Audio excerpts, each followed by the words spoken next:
periodismo por la Complutense de Madrid, ejerciendo su tarea desde su propia productora, Libre Producciones. Él mismo dice que a lo largo del tiempo pues ha ido afinando una retórica, hablar de las consecuencias de la concentración de medios sobre el oficio de periodismo. Es demasiado abstracto. El mecanismo que ha propiciado toda esta concentración de medios y de contenidos es, desde un punto de vista profesional, desde un punto de vista de personas que tengan interés en saber de la comunicación, es bastante transparente. Es tan cristalino que algunas veces da hasta vergüenza ajena, porque el profesor decía que la mayoría de los periodistas, la mayoría de los ciudadanos actuamos con respecto a este pensamiento único, a esta concentración, desde la ignorancia o desde la inconsciencia. Es verdad que nos podemos repartir un poco el margen, si somos ignorantes o somos inconscientes, pero en cualquier caso yo me inclino más por la ignorancia, y por una ignorancia aprendida por el sistema educativo, porque es muy difícil, si uno tiene un mínimo interés, muy difícil ser ignorante al respecto de cómo se formaliza todo este asunto de la concentración de medios. Yo, por ejemplo, tenemos acceso a Internet en buena parte y puede uno entrar, por ejemplo, a la página web de uno de los ejemplares más característicos de concentración de medios, en este caso español, que aunque esté semiderruido, prácticamente nos puede servir de ejemplo perfecto, que es el Grupo Prisa. Todos sabemos el Grupo Prisa, cómo ha funcionado en España durante los años previos a la transición y con posterioridad. Aunque no se hubiera creado incluso durante el franquismo, pero digamos que sus gerifaltes ya funcionaban abiertamente como tales en los medios del franquismo, y solo se reconvirtieron digamos, al progresismo solo con posterioridad. En la página web del Grupo Prisa, en la portada, pues tiene un esquema, un cuadro sinóptico, en el cual pues se indica sus negocios en 4 ámbitos: edición, educación y formación, ediciones generales, ediciones educativas, evaluación, idiomas, formación y distribución, prensa generalista, especializada, internacional y revistas, radio, hablada, musical, lo de radio hablada, musical, producción y gestión musical, eventos, derechos editoriales y finalmente audiovisual. Televisión de pago, en abierto, producción audiovisual y comercialización y gestión de derechos. Es decir, lo hace absolutamente todo al respecto de la comunicación. Absolutamente todo, lo gestiona todo, desde la creación de los contenidos hasta su venta y distribución. En cualquier caso, esto es el final. ¿Cómo se empieza? ¿Cómo se llega a tener semejante concentración? Bueno, pues haciendo una breve historia, empieza evidentemente desde que los medios de comunicación se convierten, pues esto, en un elemento de propaganda adjunto al poder financiero y al poder político y como complemento del sistema educativo. Y bueno, pues se comienza con una mercantilización, es decir, priman los intereses económicos a los sociales.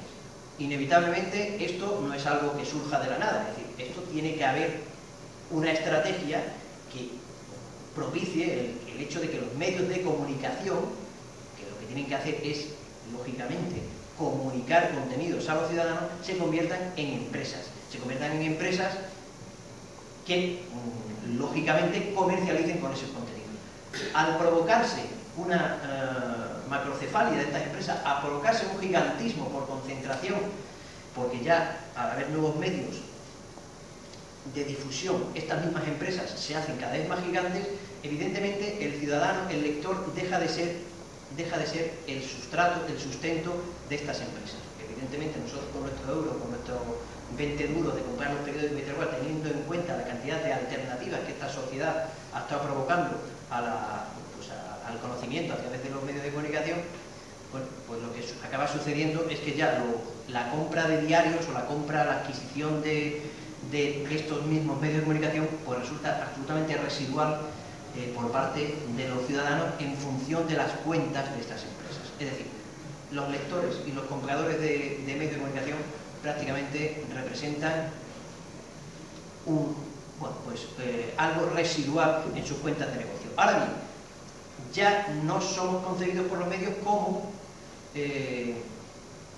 clientes, sino como consumidores de lo que ofrecen. Es decir, no como clientes directos, sino como consumidores de aquello que que estos grandes medios de comunicación, que estas concentraciones de medios ofrecen. Joaquín González, como decía, para muchos conocidos como JJ. Estudió magisterio en el Centro Cultural Santa Ana, ha participado en diversas excavaciones arqueológicas y además es un amante de la historia local. Podemos destacar, por ejemplo, sus tareas de investigación, algunas también se hacen públicas a través de la capital, sobre los alcaldes del siglo XX, en el caso concreto de Almendralejo, además de la recuperación, por ejemplo, de la historia de Lady Esmí, un personaje importante en la guerra de independencia en Extremadura. Desde 1985 está dedicado profesionalmente a los medios de comunicación, fue director de Onda Cero Radio en Almendralejo y también aquí en Villafranca de los Barros desde 1990 hasta el 95 y actualmente dirige la publicación mensual de la capital de Tierra de Barros y ostenta la gerencia de Cotopé. El tema empresa y medios de comunicación. Quiero un poco, o más didáctico si quieren, y decirles que todos los medios no son iguales. Es decir, no es lo mismo montar un periódico, que voy a hablar de empresa, montar un periódico que montar una radio o una televisión. Si ustedes quieren montar un periódico un día, no tienen ningún problema. Cogen, montan la empresa, sacan su licencia fiscal y empiezan a funcionar. La radio y la televisión es otra cosa.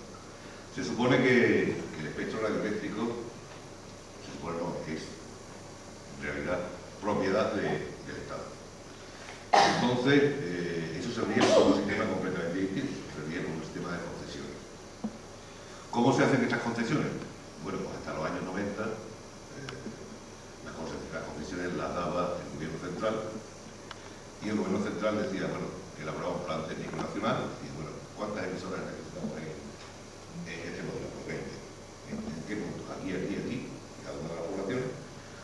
Y eso ellos mismos lo elaboraban, lo preparaban, lo montaban y lo concedían. El gobierno de turno que tuviera, tanto el UCDES, que fue el primero que dio unas concesiones, allí salió la famosa cadena de Antena 3 Radio, que al final fue absorbida por Prisa, y a partir de ahí, a partir de los años 90, ya las cosas cambiaron.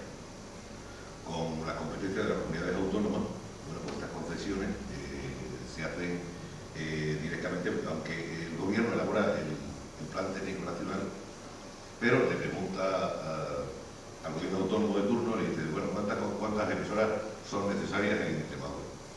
Estamos 40 emisoras. Y entonces, como ha sido el caso de ahora, pues le dije, bueno, pues voy a llamar al alcalde de Villafranca, al alcalde de Almendralejo, a ver qué emisora quieren, que le pongan allí. Y eso funciona de esta manera. En la televisión ocurre lo mismo. El espectro radioeléctrico funciona exactamente igual.